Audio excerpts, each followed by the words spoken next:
ایک ایسا عذاب جس نے 3 بڑے شہروں کو نیست و نابود کر دیا۔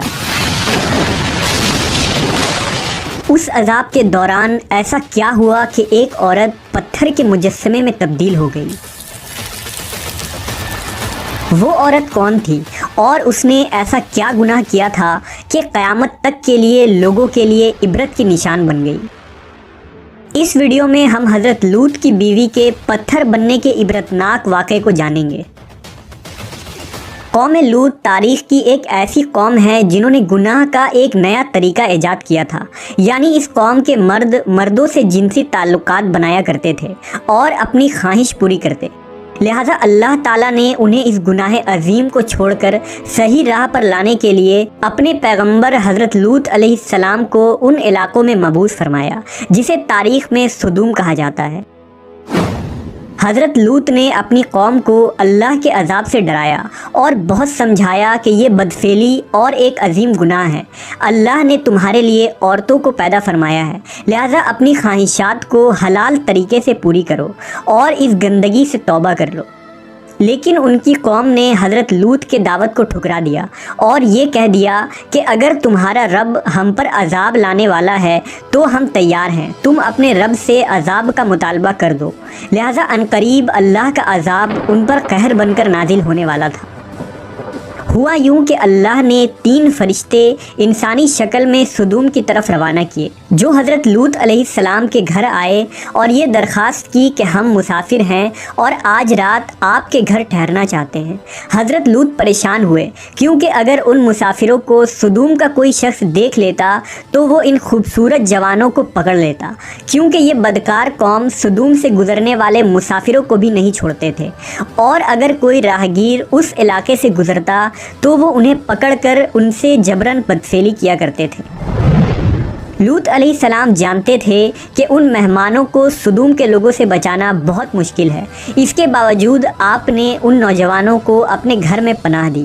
حضرت لوط کی بیوی نے جب دیکھا کہ گھر میں خوبصورت نوجوان مہمان بن کر ٹھہرے ہیں تو اس کے دل میں یہ شرارت سوجھی کہ کیوں نہ میں سدوم کے لوگوں کو جا کر خبر دے دوں کہ لوط کے گھر خوبصورت لڑکے آئے ہوئے ہیں اور پھر وہ لوگ انہیں پکڑ لیں۔ دراصل حضرت لوط کی بیوی اب تک آپ پر ایمان نہ لائی تھی، وہ کافر و منافقہ تھی اور اپنے قوم میں ہونے والے تمام تر برے کام کی حمایت کرتی تھی۔ امام قرطبی کے مطابق لوط علیہ السلام کی بیوی کا نام وائلہ یا والعہ تھا، وہ خود ایک معزز خاندان سے تعلق رکھنے والی عورت تھی۔ انجیل مقدس کے باب پیدائش میں حضرت لوط کی بیوی کا ذکر موجود ہے، لیکن وہاں اس کا نام موجود نہیں، جبکہ یہودی لٹریچر میں اس کا نام ایڈو یا ایڈتھ لکھا گیا ہے۔ لہٰذا جب وائلہ کو یہ علم ہوا کہ یہ خوبصورت نوجوان آج رات ہمارے گھر مہمان ٹھہرنے والے ہیں تو وہ فوراً سدوم کے شریر ترین لوگوں کے پاس گئی اور کہا کہ تم لوگ یہاں کیا کر رہے ہو؟ 3 خوبصورت نوجوان لڑکے میرے شوہر لوط کے یہاں مہمان بن کر ٹھہرے ہیں، وہ آج رات میرے گھر میں ہی رہیں گے۔ وہ بہت خوبصورت اور پرکشش چہرے والے لڑکے ہیں، تم لوگوں کو یقیناً انہیں جا کر دیکھنا چاہیے۔ یہ سننا تھا کہ ان فحش کام کرنے والے لوگوں پر شیطان سوار ہو گیا اور وہ دوڑتے ہوئے حضرت لوط کے گھر کی طرف بھاگنے لگے۔ کچھ دیر بعد حضرت لوط کے گھر کے باہر ایک جم غفیر لگا تھا، لوگوں نے ان کے گھر کو گھیر رکھا تھا اور ان لڑکوں کے ساتھ بدفعلی کے ارادے سے دیوار پر چڑھنے لگے تھے۔ کچھ لوگ دروازے توڑنے کی کوشش کر رہے تھے۔ وہ نوجوان لڑکے جو دراصل مقدس فرشتے جبرائیل، اسرافیل اور میکائیل علیہ السلام تھے، انہوں نے حضرت لوط سے کہا کہ آپ فکر نہ کریں، ہم اللہ کی طرف سے بھیجے ہوئے فرشتے ہیں، ان بدکاروں پر جلد ہی عذاب آنے والا ہے۔ آپ اپنے اہل و عیال کو لے کر اس بستی سے نکل جائیں، رات ختم ہونے سے قبل آپ کو ان بستیوں سے نکلنا ہوگا اور نکلتے وقت کوئی شخص بھی پیچھے مڑ کر نہ دیکھے، ورنہ وہ بھی عذاب میں گرفتار ہو جائے گا۔ لہٰذا حضرت لوط علیہ السلام نے ایسا ہی کیا۔ آپ نے اپنی 2 بیٹیوں اور بیوی وائلہ کو ساتھ لیا اور بستی سے نکل گئے۔ آسمان سرخ ہو رہا تھا، آسمان سے پتھر کے مینا برس رہے تھے، ایسی گرج کی خوفناک آواز آ رہی تھی کہ ہر مخلوق کانپ اٹھی تھی۔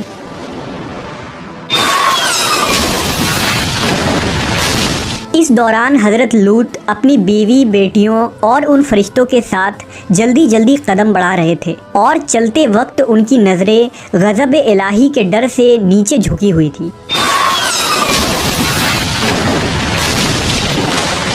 اچانک پتھر اور آگ کا ایک بڑا پتھر سدوم کے شہر کے بیچوں بیچ گرا، جس سے بہت خوفناک آواز آئی۔ لہذا حضرت لوط کی منافقہ بیوی وائلہ، جو اپنی قوم کے بدکاروں سے محبت رکھتی تھی، اس نے پیچھے مڑ کر دیکھا اور کہا، ہائے رے میری قوم! اس پر اللہ کے عذاب کا ایک پتھر اس کے اوپر گر پڑا اور وہ بھی ہلاک ہو کر اسی جگہ بت بن گئی۔ آخر لوط علیہ السلام کی بیوی وائلہ نے پیچھے مڑ کر کیوں دیکھا تھا؟ ایسی کیا چیز تھی جو اسے پیچھے مڑنے پر مجبور کر رہی تھی؟ دراصل وائلہ کے دل میں دنیا کی محبت بسی ہوئی تھی۔ وہ اپنا گھر، مال و دولت اور لوگوں کو پیچھے چھوڑ کر آگے بڑھ رہی تھی۔ لہٰذا جب یہ سب تباہ ہو رہا تھا، اس وقت اس سے رہا نہ گیا اور اس نے پیچھے مڑ کر دیکھ لیا۔ انجیل کے کتاب لوکا کے مطابق جب حضرت عیسیٰ علیہ السلام کا وقت قریب آیا، یعنی آسمان پر اٹھائے جانے سے قبل، حضرت عیسیٰ علیہ السلام نے اپنے حواریوں کو بہت ساری نصیحتیں کی تھی۔ اس دوران آپ نے فرمایا تھا کہ لوط کی بیوی کو یاد رکھو۔ حضرت عیسیٰ نے لوط کی بیوی کو یاد رکھنے کی نصیحت کیوں کی تھی؟ دراصل ایک طرف حضرت لوط اور نوح علیہ السلام کی بیوی تھی، جو پیغمبروں کی زوجہ ہونے کے باوجود کفر میں مبتلا رہی، وہیں دوسری طرف فرعون کی بیوی ہے، جنہوں نے خدائی کے دعوے دار کے محل میں رہنے کے باوجود لا شریک معبود پر ایمان لا کر نجات حاصل کیا۔ لہٰذا اللہ نے قرآن مجید میں فرمایا، اللہ تعالیٰ کافروں کے لیے نوح اور لوط کی بیویوں کو بطور مثال پیش فرماتا ہے۔ وہ دونوں ہمارے بندوں میں سے 2 صالح بندوں کے نکاح میں تھیں، مگر انہوں نے اپنے شوہروں سے خیانت کی، تو وہ اللہ کے مقابلہ میں ان دونوں کے کچھ کام نہ آ سکے، اور دونوں عورتوں سے کہہ دیا گیا کہ جہنم میں داخل ہونے والوں کے ساتھ داخل ہو جاؤ۔ اہل ایمان کے معاملے میں اللہ فرعون کی بیوی کی مثال پیش کرتا ہے، جب اس نے دعا کی، اے میرے رب، میرے لیے اپنے ہاں جنت میں ایک گھر بنا دے، مجھے فرعون اور اس کے عمل سے بچا اور ظالم قوم سے مجھے نجات عطا فرما۔ آج اسرائیل اور اردن کے درمیان ایک ویران علاقہ پایا جاتا ہے۔ محققین کے مطابق یہ وہی جگہ ہے جہاں زمانہ قدیم میں 3 بڑے شہر آباد تھے، جن کے نام سدوم، عمورہ اور زغر تھے۔ یہی قوم لوط کا مسکن تھا۔ آج سدوم کے علاقے میں انسانی زندگی کا تصور بھی نہیں کی جا سکتی۔ یہاں مٹی برباد ہو چکی ہے، وہاں نہ پیڑ پودے لگائے جا سکتے ہیں اور نہ ہی کھیتی کی جا سکتی ہے، یہاں تک کہ پینے لائق پانی بھی دستیاب نہیں۔